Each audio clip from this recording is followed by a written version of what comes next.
When you have a dream about something, Kim and I, when we were in South Carolina and God began to just show us what we were supposed to do, I envisioned something like this. And it became a drawing on a piece of paper. And then it became kind of a plan. And now you get to this level and it's like,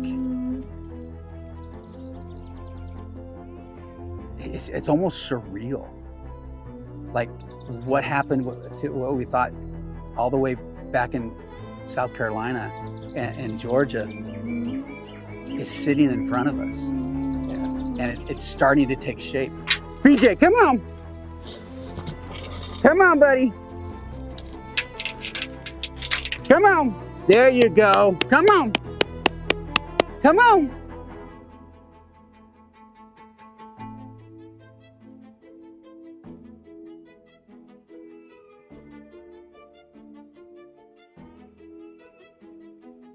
So I'm Jim Bogus, and I spent 36 years in the Army, 24 of that on active duty. And before becoming a chaplain, I was enlisted for 6 years in the National Guard, and then I was an engineer officer and a transportation officer. And then I had a break when I went to become a chaplain, or went to seminary. And then because of 9/11, I came back on as a chaplain and spent another 10 years until I finally retired as a colonel. So that's my military background. On the civilian side, I have a master's of theological studies, a master of divinity, a doctor of ministry. I have 4 units of clinical pastoral education, which is what you are required to have to work as a hospital chaplain, to work in a hospital. And I also have a degree in strategic studies, a master's in strategic studies. So all of that comes together to help me to understand the military from private, because I've been to basic training. A lot of chaplains never went to basic training and enlisted basic training. I've spent time as an NCO, I've spent time as a line officer, I've spent time as a company commander. So I know what it's like to send people into battle. As a transportation officer in Iraq, there are no front lines. So when I sent my troops out the gate in that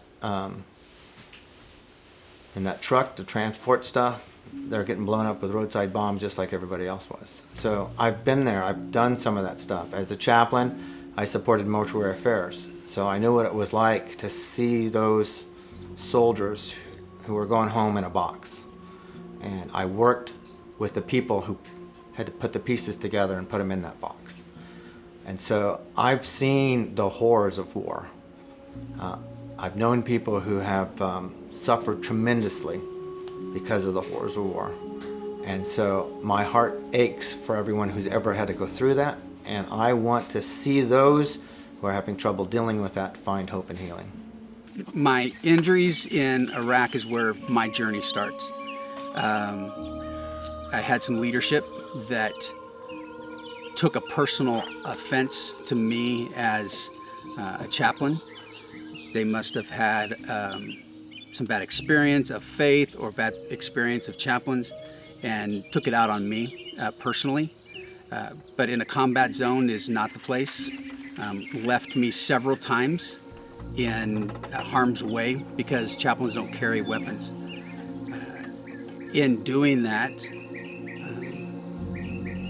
it put me in some serious situations that I was not prepared for, and I felt very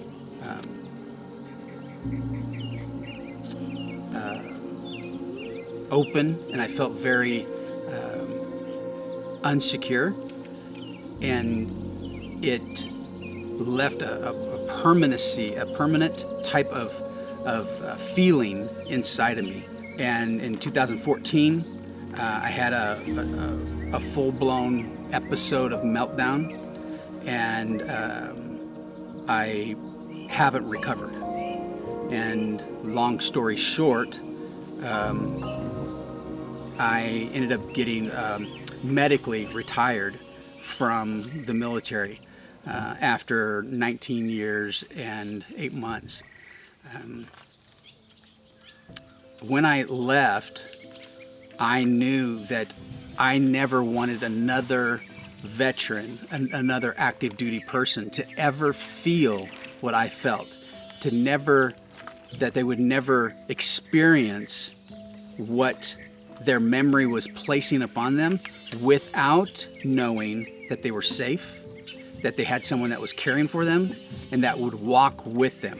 I didn't have somebody who would walk with me. No one was walking with me. I had a few friends. I had some people that would journey a little bit with me, but there's always a condition to them walking with me. They did not jeopardize, it would not jeopardize a certain level to a certain plane. And that I couldn't get by. There was no unconditional care. I want unconditional care and unconditional love here at Peace Mountain Ranch. We understand that people can get to the point where they can feel hopeless, but they should never feel helpless. There should always be someone who can come alongside of them. Unfortunately, suicide is a big problem in the veteran community.